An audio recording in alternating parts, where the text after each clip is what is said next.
Hello, Warriors. How's everyone doing today? I hope good.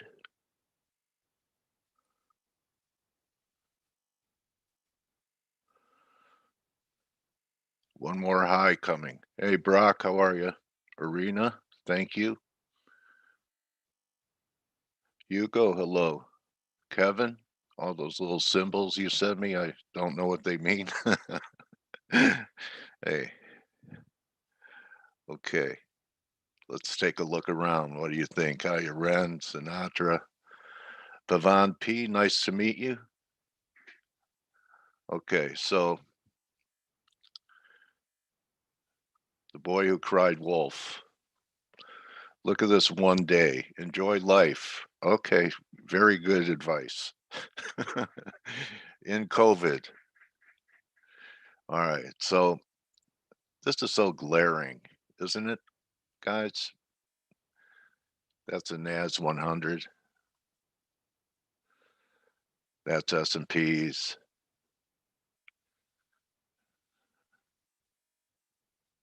And saw something interesting by Norm Winsky, who says the 11th. So, I mean, this is the second guy. So, Mark Newton talking about something on the 12th, and Norm Winsky talking about the 11th for all you guys that are into planetary work. I think all but one planet aligning in Aquarius. Age of Ethereum, Age of Ethereum in Aquarius. So anyway, this is starting to look like a 1, 2, 3 on the 2 hour. Uh, we're even not confirming on the 15-minute TF. So, I'm going to be paying attention to those two dates. It's tomorrow and Friday. you know, uh, this is what happens. You try a trade several times, and you're both wrong the trade and wrong the market. And when you finally get worn out, and I can't tell you how many times it's happened to me where you just say, forget it already. And you don't give it the next attempt with your methodology is when it happens. Reminds me of that expression, to be there for the good times, you have to be there all the time.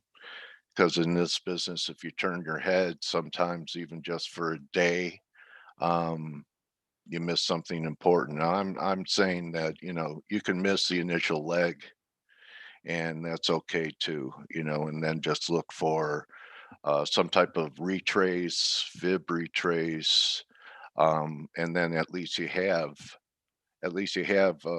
some type of demarcation line. Oh, I didn't mean Tom DeMark. I meant demarcation line for where you could put your stop.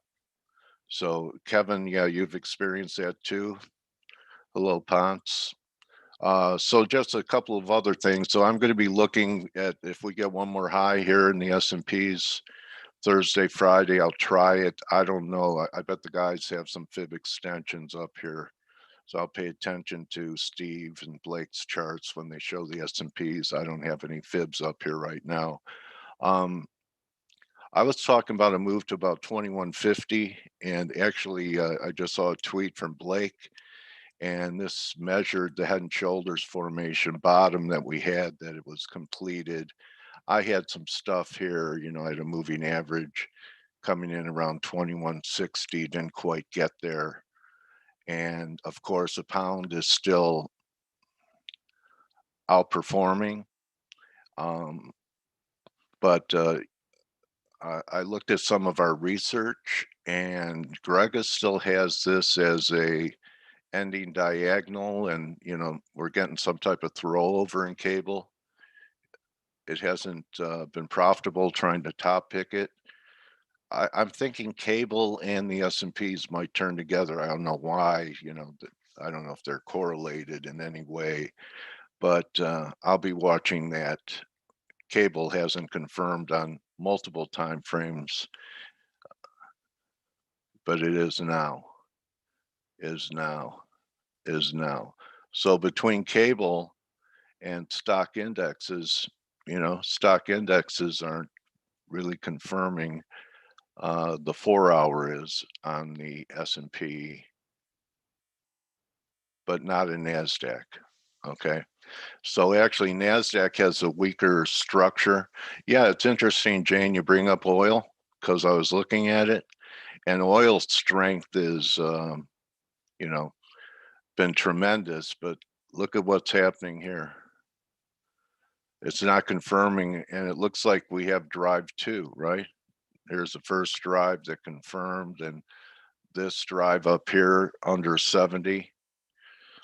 And you don't always need 3, but this is the first time on this time frame that we haven't confirmed. You could see the last high did, but finally we're not on a couple. So that's something else to keep an eye on. The feature to me yesterday was silver. I'm not saying that we can't continue this rally and go to about 28, but yesterday the dollar was weak and gold was up. So I can't remember the last time I saw gold up and silver down or flat. Yeah. Okay. So I mean that is a different tone that we've had in months. Plus, we had dollar weakness yesterday. So we had dollar weakness, gold up, and silver flat to lower. So that's kind of a market message that that this could be the preferred short over gold. Again, I keep waiting for confirmation on the gold silver ratio, which still hasn't happened. Even though I think it may have bottomed last week, still need to close over this 68 level, which if I move you guys out of the way, actually was a previous low. Okay. So previous low there, see that? And we're rallying right up next to it, right? Previous low over here, and trying to close back above the 68 level.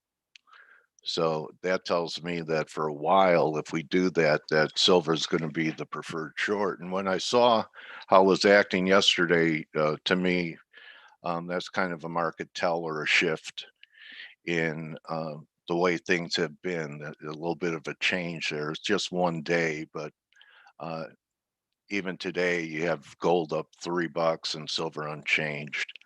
So I'm very bullish long-term silver, but I think there's going to be better entries down the road. Same for gold, still negative, and part of that's going to be what's the yen going to do here and the dollar. And US dollar yen, after getting slaughtered yesterday, is trying to hold. Uh, you know, uh, this was a pretty big area here, and the dollar's trying to do the same from the 90 level, still a higher low. So I think this is important, and probably important for risk off too, because if we're not going straight to new lows and there's another wave up here, I can't imagine it happening without the dollar correction in S&Ps if the dollar's going to do this. And Stell showed a great chart in the dollar yesterday, and he's a huge dollar bear, but he showed a breakdown, and then we could have a recovery back to about 96, 97, and that might be the last bus stop for getting out of US dollars and into other crappy fiat and maybe metals. Okay. So platinum is up. Okay. So that's a little change in tone too, with platinum being up stronger than silver, right? So I have an interesting guess. I don't know if any of you guys have ever heard of Phil Pearlman. He used to be in charge of Yahoo Finance, and I'm going to catch up with Phil. It's been, I don't know, years since we've talked. He's actually a psychiatrist, so I'm hoping to get some free advice from him during the interview. And at this time, I'm going to bring free advice. Isn't it? Do you guys like free advice? Who in here likes free advice from Face? Give me a why. Come on, I know you guys do. Nothing's free. Face is free. So there's one thing that's free. Okay, I'm bouncing all of you freeloaders out. I'm kidding. All right. Blake, how you doing today? What's happening with you? Did I put you back to sleep? There's hundreds of people waiting to hear you.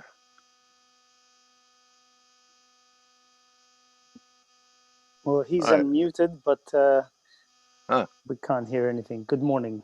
Good morning, Stel. How are you doing, So Coach? I'm doing okay. Good stuff. Yeah. Same here. Dale, Dixie, inverted hand and shoulders. You mean head and shoulders? Okay. On what time frame? Because I don't see it there on the daily.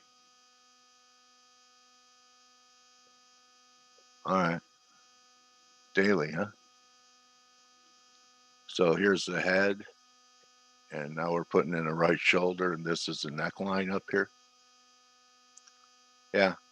I just kind of see as it's an ABC. And we're pulling back to major support around 90. We need to close over 90.60, and we'll see what happens. I'm not, just because it was right to take some profits off the table. There you are, Blake. Do I sound okay? Yeah. Yes.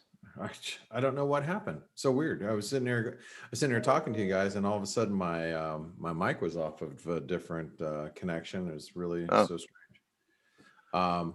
Okay, so I'm sorry. Okay, buddy. I was just saying, asking you how you were doing, and asked if maybe I'd put you back to sleep. Oh no, I'm awake, and I was just saying about Phil Pearlman. Oh, you know?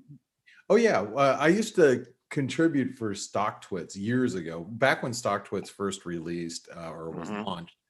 So maybe about 10 years ago or so. And yeah, he was great. And then I remember when I forgot.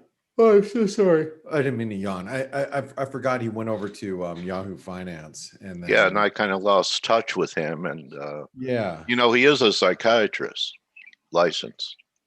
Yeah, you know what? I saw that he was Dr. Phil Pearlman, and I didn't know he was I didn't know he got his doctorate degree. I wonder if he got it. Maybe it was. I don't know how I never knew that up until recently. You know. Yeah. So well, he doesn't flash it around. He doesn't practice psychiatry anymore. But that was early in his life, and that was his so shtick. I'm hoping to get, like I said, a little free advice from him today.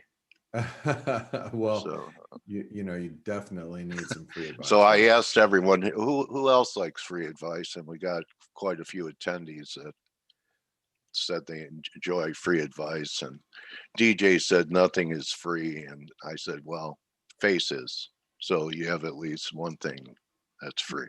That's true. It's completely free.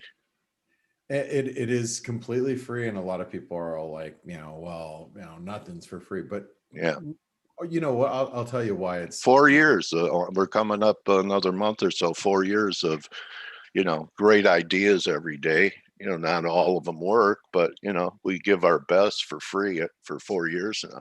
No, we have, and you know, we don't do it. We do it in hopes that you're going to join the Forex analytics community. That's all it is. I mean, it is free, and you know, you guys can, you know, be here. You can't have obviously full access to what we do. You have to become a subscriber to get that, but you do have the opportunity to, you know, listen in, and hopefully you like us enough. The problem we have is we have Dale, but you know, other than that, I mean, you know, people really start to like us after a while, and come join our community. No, just the rest of the crew overcomes that handicap. Yeah, all right. Steve and I are the most popular guys on FinTwit. Steve But Volge or me. in all actuality, I mean, that's why we do these webinars, is we, like to, give out information, hopefully that it helps you. And if you like what you hear, you'll, join us with the Forex analytics community eventually. So, and I can't tell you how many people have told me over the years, and have eventually joined. It's, hey, I'm really looking forward to being part of your community. I want to, make sure I can afford it, or, it's, or I've been listening to you for, a year, and I'm so, I'm ready to, come be in your chat rooms. And, a lot of people, it takes some time, and that's fine. And, time is what we have. Unfortunately, we don't have unlimited time on this planet, but we're all here. And we're here to help your journey along the way. So, speaking of which, let's talk about a few things that I'm looking at. I was actually looking at the dollar, since we have CPI data coming up in like 15 minutes roughly, and the dollar has pulled back pretty good, and it's pulled back and kind of left me in the, yeah, I don't know really what to do from here stage. But I will say that the dollar has completed a lot of technical levels or patterns, like the euro. We have this inverted head and shoulder pattern. Fine, it squeezed, and we got really close to the 50% retracement. As I tweeted, I believe this is complete. Whenever I have a pattern that is developing, or looking to complete, a lot of times we stop just shy of it, because you have to imagine that everybody's sell orders for the euro dollar, that are long, are right here, because of the 50% retracement, because of the inverted head and shoulder pattern completion. You're going to get a lot of sell orders as we're moving up towards that area. So that might have expired that move. Now we do have CPI data. And here's the thing that you have to be looking for. If inflation comes in hot today, you have to imagine that might provoke a shift in the expectations of what the Fed's going to do. We have been seeing inflation tick up all over the place. And Chinese inflation data came out last night. It really wasn't too strong, but do you trust Chinese data? I mean, I don't know about you guys, but you can see the CPI data came in a little worse than expected. But when you start looking at CPI in some of the other developed countries, inflation is starting to tick up. And you guys know that, inflation, the way the Fed sees it and the way we see it are probably two different things. So if the Fed starts seeing it come through on CPI, that's when you're going to start to see the dollar really firm. And so if I would be really careful short the dollar here. I also look at the dollar index. We're at the 50% retracement, working off some oversold conditions. This is still an inverted head and shoulder pattern with the dollar index. It is. This is just the previous neckline. So we're below the previous neckline, but we're not below the shoulder. So I wouldn't write off the dollar just yet. I think the dollar has the potential of still moving higher here. And let me just do a little bit of work for you on the dollar index. Let me remove that really quick. Okay. And if you just drop this down and do something like this, I bet you we're in a channel here. Yep. So we have the inverted head and shoulder pattern. Yes, we're below the neckline. Yeah, it caught myself on the wrong side of the dollar there. But we haven't negated the inverted head and shoulder pattern, which you can see, obviously here. So what we have to pay attention to is CPI data today.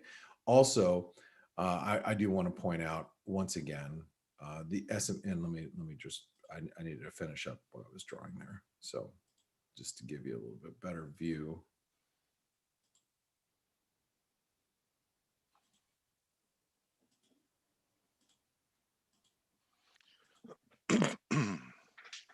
Right.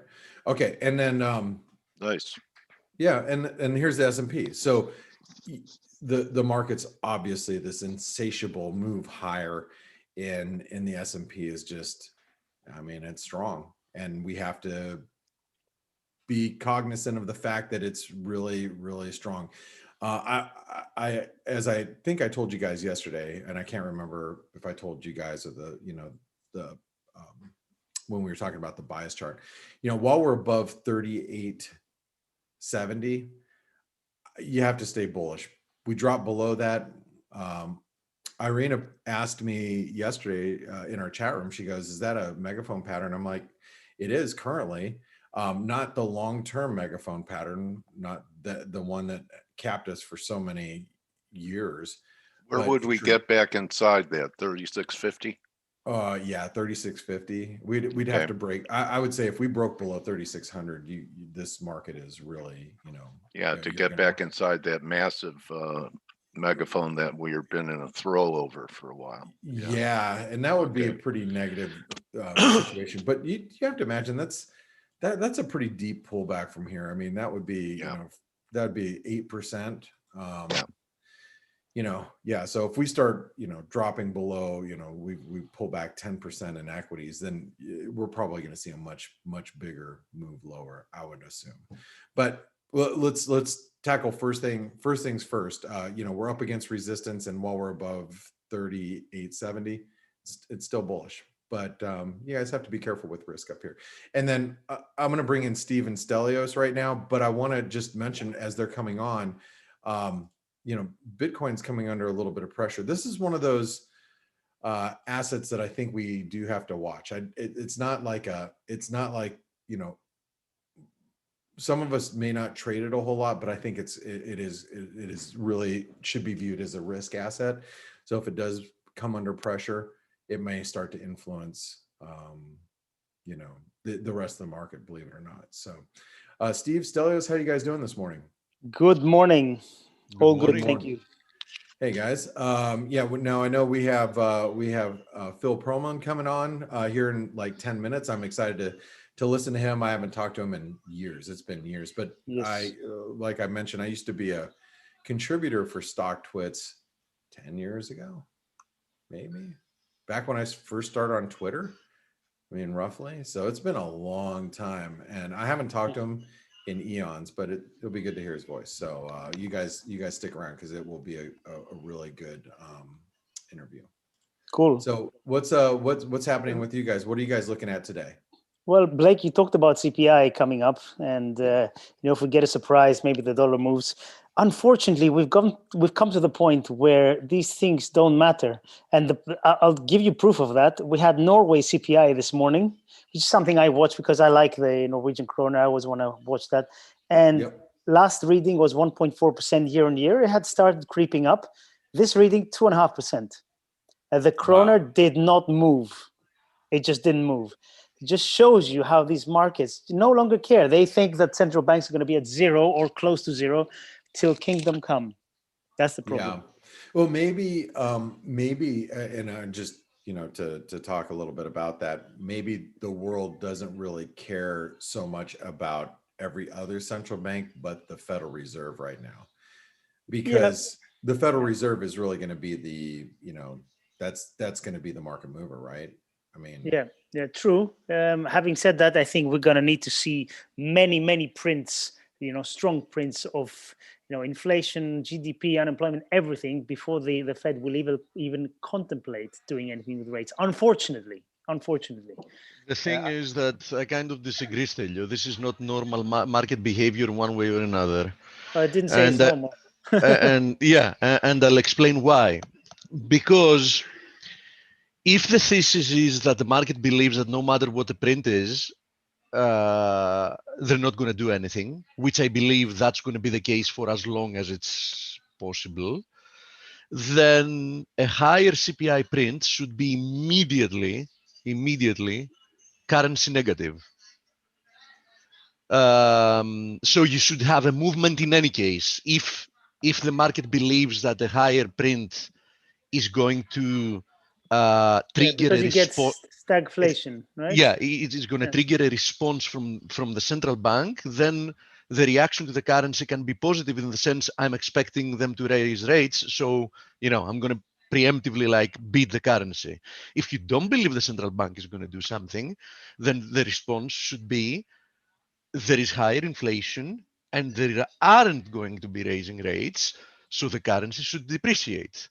So one way or another, prints should matter, you know what I mean? But they don't. Yeah, true. Although having said that, they look at now it's not a target. It has to be, how did they call it? We can be on either side of 2%, a symmetrical target. Yeah. So That's that's a new we're expecting keyword. 1.5%. If it comes in 1.6, 1.8, 1.9, 1.2, I think there's no difference. I mean, really, there's no difference. But anyway, let's see how it goes. And this mindset has to stop at some point. But at the moment, data doesn't seem to matter, unfortunately. Anyway, Well, I don't think, I think you're right, Stelios. It really hasn't mattered up until now, or data just in general, but I think it will. I think this is the year that data actually starts to matter a little bit more. I hope so. But yeah, we all really hope so. I personally, I do. So I'm going to turn it over to you guys. Good luck today, everybody. For those of you that are Forex Analytics subscribers, I'll see you guys just in, I'll see you guys at about what, 45 minutes from now? Yeah. For the bias chart analysis. Roughly that much, yes. Yeah. Well, I guess I can stick it out with you guys through the data really quick. I mean, if I can just keep it on the charts, we might as well. We're only a few minutes away, and let's see what we get for the data. Steve, what are your thoughts for today as we head into this Print. 10th of February? And by the way, it is my wife's birthday today. Oh, happy birthday! I'll call and sing. What's that? I'll let her know that you guys said happy birthday. Thank you. I'm calling you. I'm going to sing, man. I never waste an opportunity of. Yeah, of course. Awesome. Absolutely. Yeah. So unfortunately, she won't be awake for hours. So that's okay, because it's early enough.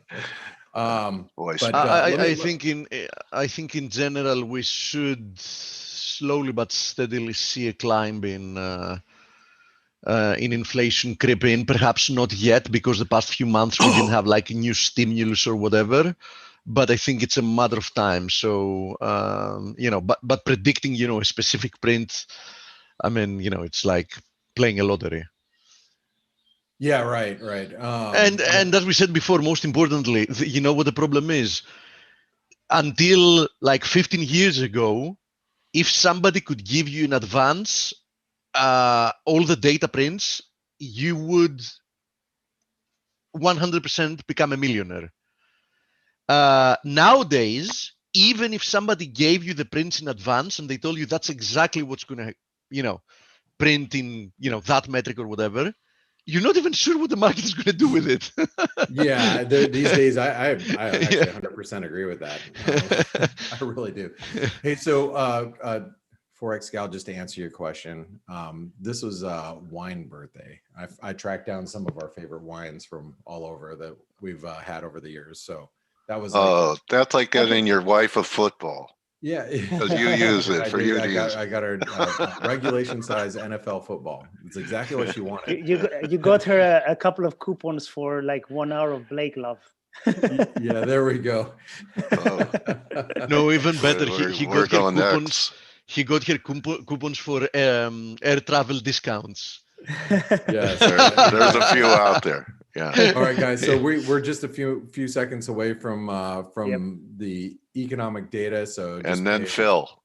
And Phil, yeah, Phil is in the house. Phil is in the house. It's good to. I'm telling you guys, stick around. The guy's a wealth of knowledge. He's I haven't talked to him in, like I said, years. It's been years. So, but stand by. Yep. All right. And remember, this is not the metric that the Fed looks at. They look at core PCE, but obviously CPI is also important. You're getting confused, Stelio. There is one metric that the Fed is looking, and that's the S&P. Yeah. So don't bother with the rest. Okay. Peter Bookvard. Yes. That is S&P dependent. Slightly worse. Okay, 0.1. All Nothing. right. Well, the nothing. dollar's going to have a negative reaction because we were hoping for maybe a little bit better data, and it came in.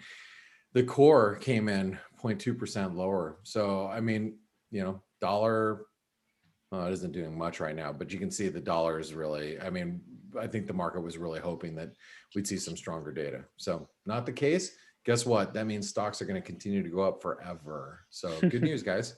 For those of you that Don't are forget the long age of Aquarius on the 11th, Norm Linsky. stocks. All the planets are in there. All right. Woo! All right. Yeah. All right, Put guys. your Hey, go find your tinfoil hat for your wife's birthday, buddy. all right, we'll do. Hey, just again, if you guys are not Forex Analytics subscribers, remember it's only $1 for 10 days. If you want to try to get it for free, visit our Pepperstone Securities, which is our sponsor of this webinar, of the FACE webinar, and they help really, make this happen. And you have to click this link right here to open an account. You get 2 months for free when you open a live trading account if you're outside the US and Canada. And you can also from there get another 2 months if you trade 500,000 in currency. And if you do not if you live in the United States or Canada, make sure you visit Forest Park FX, which you'll see their stuff on here soon. All right, guys. Dale. All right. It's all yours. Yep. I'm going All to right. bring Phil in now. Phil just promoted you to being a panelist here. And waiting morning. to. Hi, Phil. Hey, how are you? Oh man, how many years has it been? It's been a long time, and it's great to reconnect. I'll tell you that. Yeah. I had just seen a tweet and I go, God, I have to invite Phil, and I've had a haircut so I could be on camera. How's life been during this pandemic for you, Phil? I will tell you that it provided a lot of perspective, and it allowed me to I'm blessed out of my mind, and I appreciate it every single day. And this time has really provided me with perspective, family, my Yeah. health. Yeah. Those are really the top priorities in my life, and I'm blessed in both regards.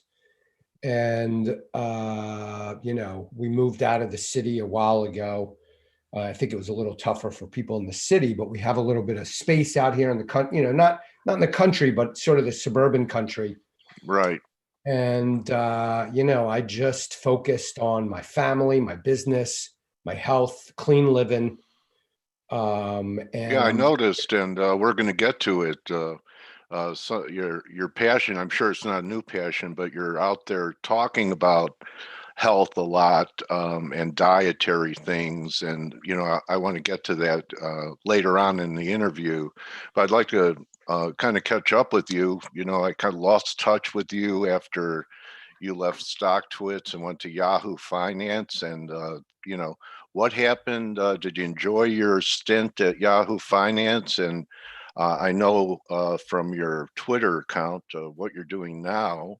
But how was that experience at Yahoo Finance? Yahoo, by the way, let me just say, I caught the first half hour of this, and you guys do a great job, Oh, just thanks, sort of Phil.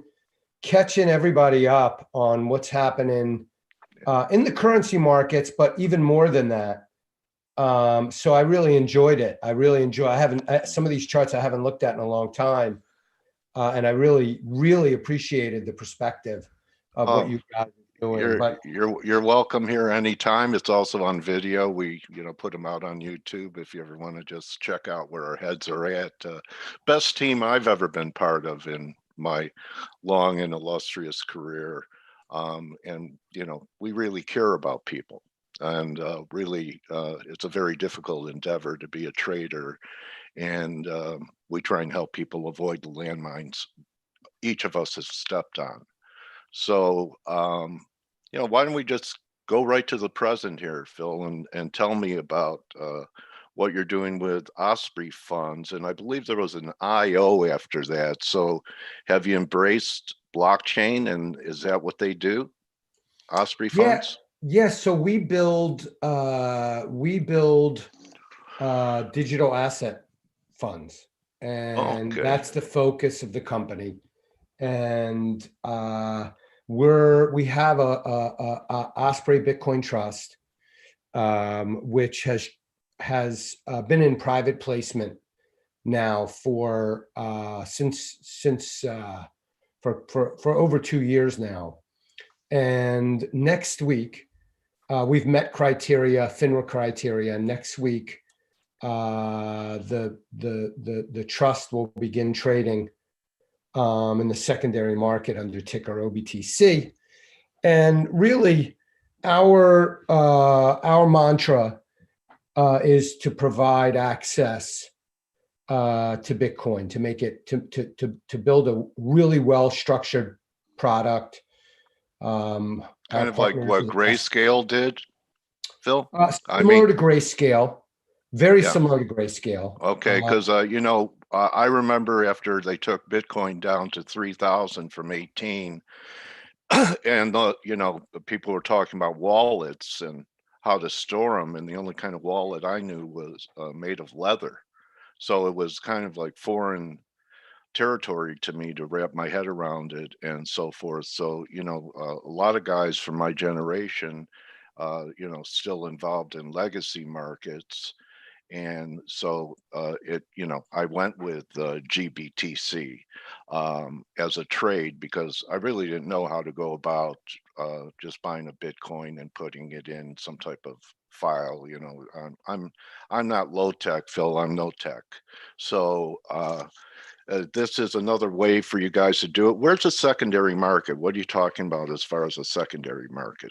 Over the counter market, OTC. Oh, OTC. Okay. And, So it's not a SPAC or anything like that, which is something else I really don't understand.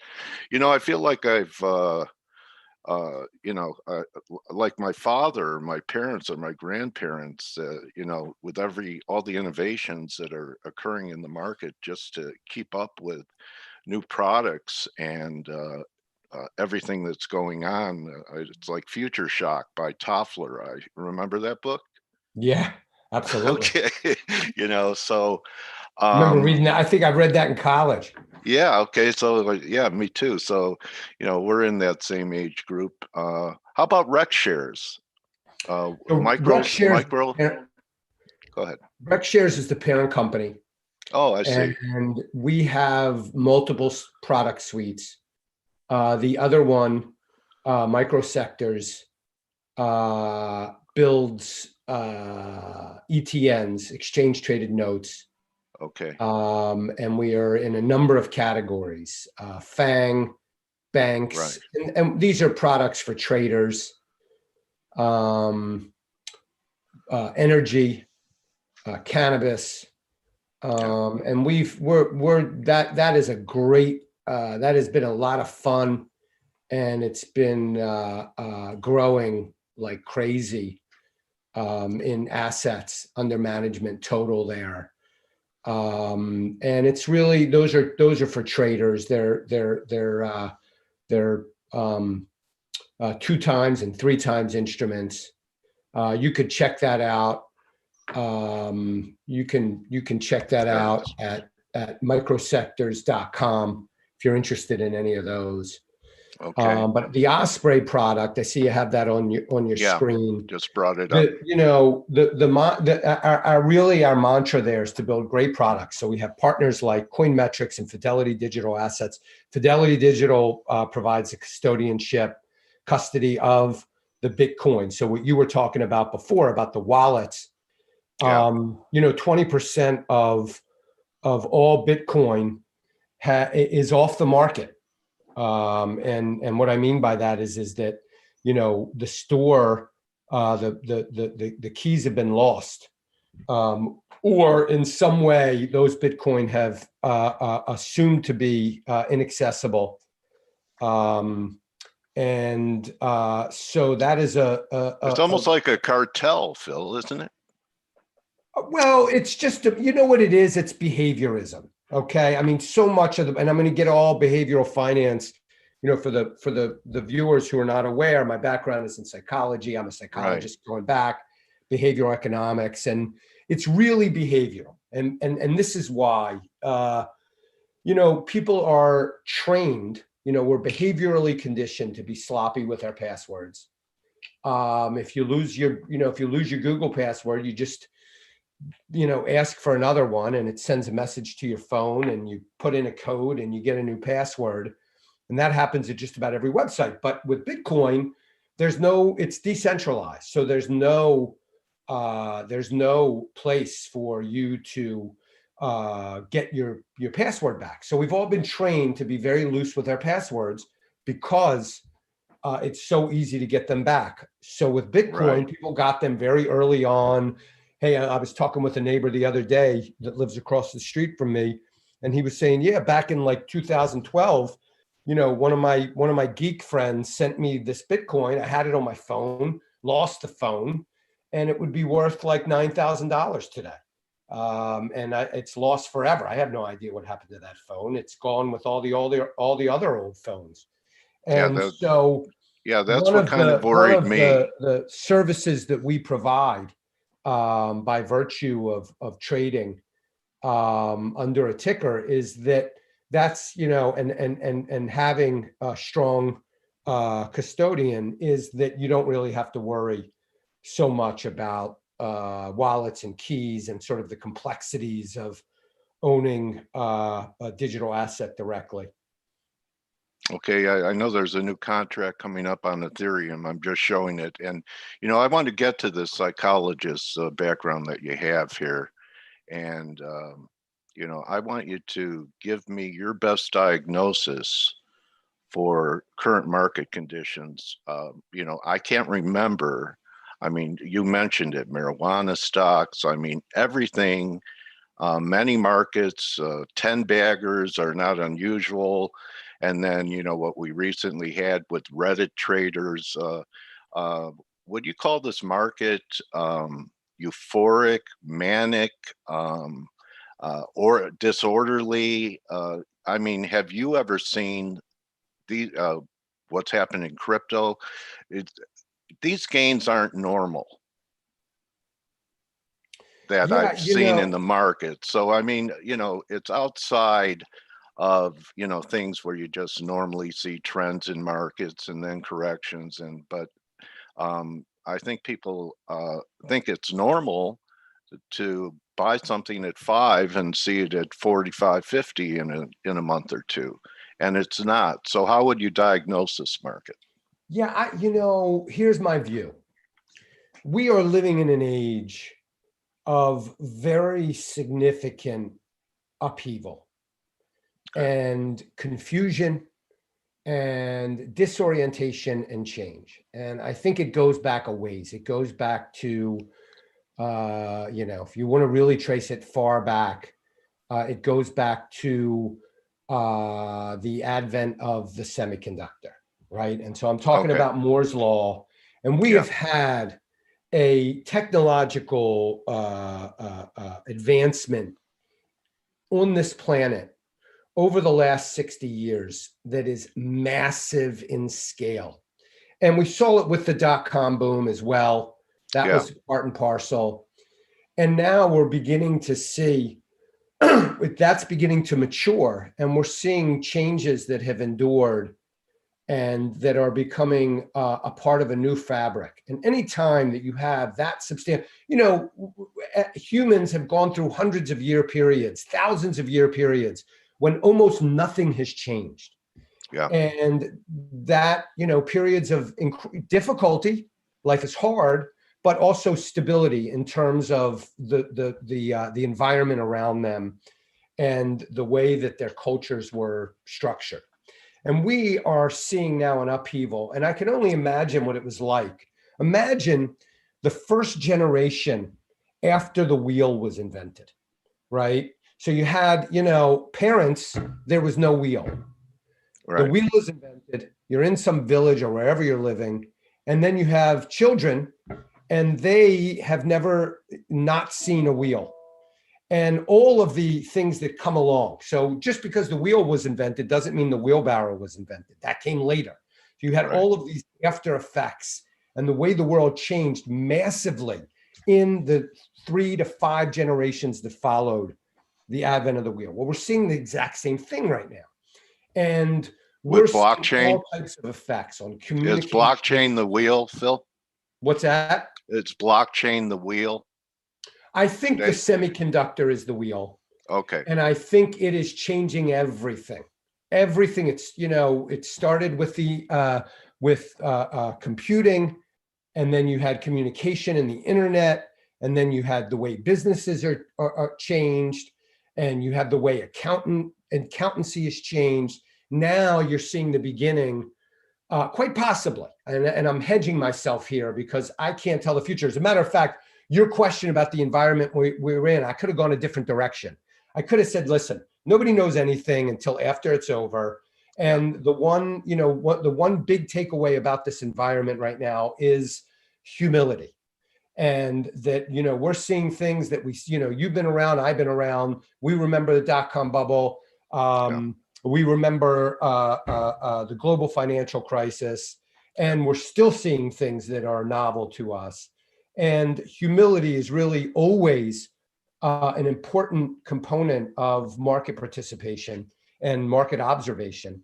And these types of periods of instability, of things that we can't, that don't compute into our models of the world, those are periods where we learn humility. Now, whether we remember that or not is a whole different story. Yeah, usually But it takes getting your teeth kicked in. In fact, I'll take advantage of this moment in the interview to announce with the greatest pride to the whole world how humble I've become. So, you know, anyway, looking at humility, you know, being a trader is something that can, it's definitely respecting the power of a market and the power of certain forces in the market, kind of like the ocean. You know, you go out into the ocean and it's so powerful you don't know it till a big wave comes. And you know, humility is also about helping other people, isn't it, Phil? That showing people the way and sharing your experience. I mean, what good is anything until it is shared with another? yeah, I'll tell you that having an opportunity to help even one person in this world is a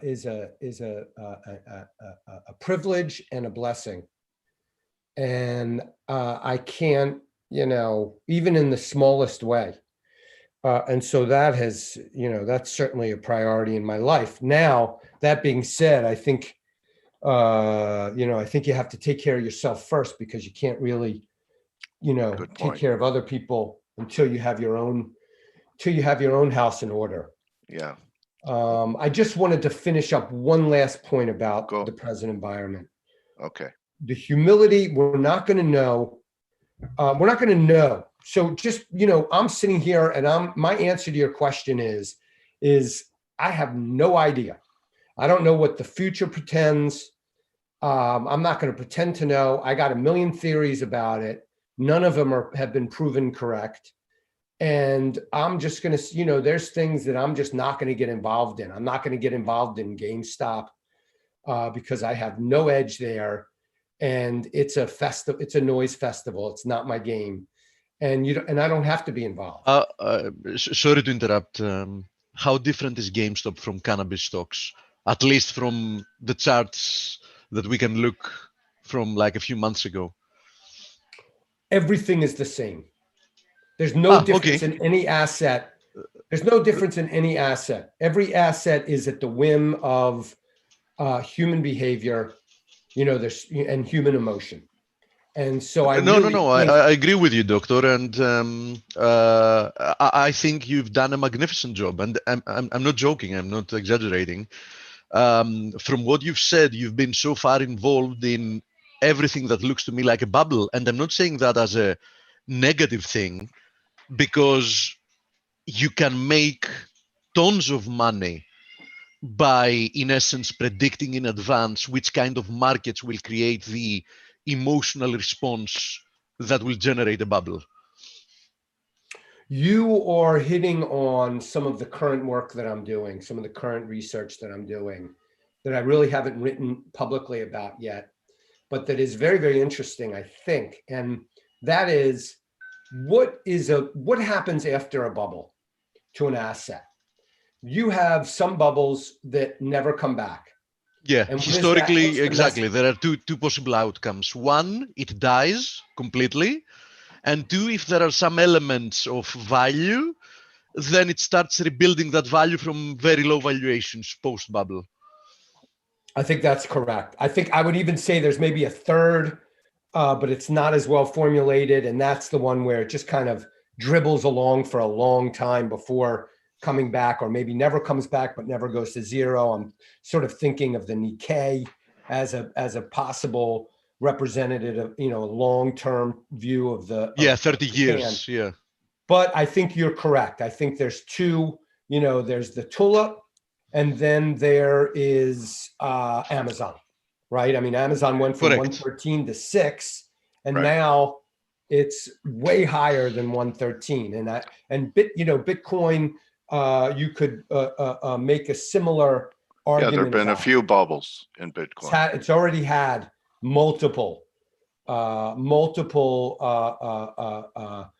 extreme, parabolic moves, and then crashes and then comebacks. Yeah, how about housing, Phil? I mean, after 2008, when everyone was losing their house and hedge funds came in and scooped them up and turned them into a yield investment, I don't think a lot of people thought that we'd ever see those price levels exceeded after 2008, 2009, and way surpassed them.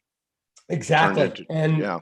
100%. And there's fundamental value there, right? People live in, people need houses. There's more people in this country now than there were then, and people need to live somewhere. So there is that sort of a fundamental underpinning.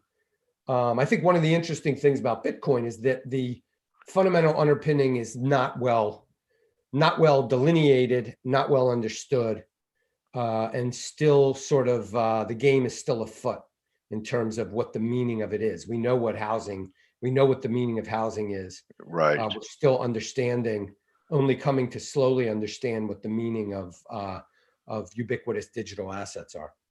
Okay, and I know we're talking about a lot of financial assets and what they mean, but you and I are from the same generation. How would you diagnose the body politic in America now, Phil? And is this a symptom? Do you think it could manifest to where we're seeing, is America going to bounce back? Was it a bubble? And, how do you think that we can bridge this divide that is between, half the population one way, half the population, our brothers and sisters, citizens, the other way? What do you think it's going to take for a healing, and can it heal? I'm an optimist by nature, and I hope that we pull through this and learn from it. I have no idea. Does the country need like a marriage counselor? What's that? The country needs a marriage counselor. Right now, right? I think it's a reflection of the change. It's a spin-off of all of the change that is happening in this world and has been happening. And we have a lot of growing pains, and we have a lot of changing pains, and change is always difficult.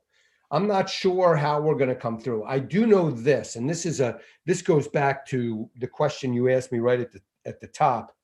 And that is, you have to have your own house in order.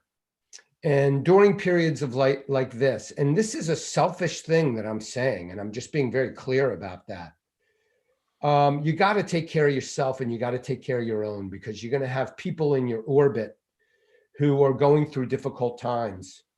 You're going to have people in your orbit who are suffering. You're going to have people in your orbit who are angry, more so now than at any time that I can recall. Yeah. And so for too. me, it's a matter right now of taking care of your own first, and then once you with both eyes open, feel like observe that you have your house in order, then you can go and help others as best you can. And I'm just And this like I part of your said, effort really to do blessed. that, Phil, the Prime Cuts newsletter right here. Yeah, the prime. So here's that. I'm subscribing right now, buddy. I love it. I appreciate it. Here's that right now in a nutshell. So, I over the course of the last maybe 10 years, I've dedicated myself to getting really healthy. And, one of the main reasons for that is that I started becoming a parent a little bit later than most people. So I'm Okay. 53 and my eldest is 14. So I had my first kid at 39. And I looked around and I saw a lot of parents with kids the same age who were younger than me. And I Right. just thought, hey, I want to be a grandparent who is active and healthy and able to just be an awesome grandparent. And so I began dedicating myself to really getting healthy. And I have found that it's a circuitous route. It's not just a straight shot. You don't just get healthy. You don't just make a decision. It's filled with emotion. It's filled with poor decisions. It's filled with 3 steps forward, 2 steps back, sometimes 3 steps forward, 4 steps back. So it's this long thing. And, especially in maybe the last 2 years or so, I've really gotten to a point where I'm at a place where it's gotten consistent, where I'm really healthy, and where I'm in a stable situation. And I saw what was happening in the world, and I was like, well, what is one thing I can do to give back a little bit? And I had people, people call me and talking with friends of mine that are going through difficult things and so forth. And my background is I am a psychologist by education. Right. And so I was like, well, if I put this out, I may be able to reach more people. And the goal really is to help one person get healthier. And if I do that, if I write, 500 of these over the next, 10 years, one a week on Sunday mornings, and one person really benefits profoundly, then I will have considered it a success. And I really opine on nutrition, exercise, rest, mindfulness. Those are kind of the, and I don't keep a really well structured. I just kind of write about whatever is in my head and whatever I'm thinking about that week.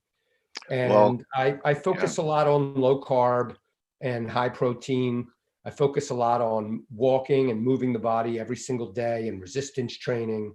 I do read a good bit about longevity research and about nutrition research. And I follow a small group of super competent people who are teaching me. Right. And so that's really what this is all about. All right. Well, you know what? If you bought Bitcoin at 3,000 and you bought a lot of it and it's at 45 right now, and you have a hard time getting out of bed and you have a lot of symptoms, and coming from a cancer survivor, which I am, your health is your wealth, and you could be rich. And if you're sick, it doesn't mean a damn thing. So great mission, Phil. And I'm so glad that we reconnected, and like to have you back and get you into the rotation. And I wish you the greatest success. And you know what? May you live to be a great grandfather. Thanks for being here with us. Dale, I can't thank you enough. And I'm happy to come on anytime. It was really great to, and the best of luck and success with your, with your OBTC symbol, and people will pay attention to it. I'll start tracking it, and everything you're doing, Phil. You're a warrior on many different levels. So thank you, my trading warrior brother, for being with us today. Appreciate it, man. All right, buddy. All right, so that's a wrap, everyone. And you heard Phil. So don't just count your pips or your crypto, count your blessings. And we'll see everyone tomorrow. Don't forget to join Blake and the team for going over the bias chart and intraday action. And that's a wrap. See everyone tomorrow. Adios. Thanks, Bye-bye, Phil. everybody. Adios, guys. See you, Steve. Bye-bye, coach.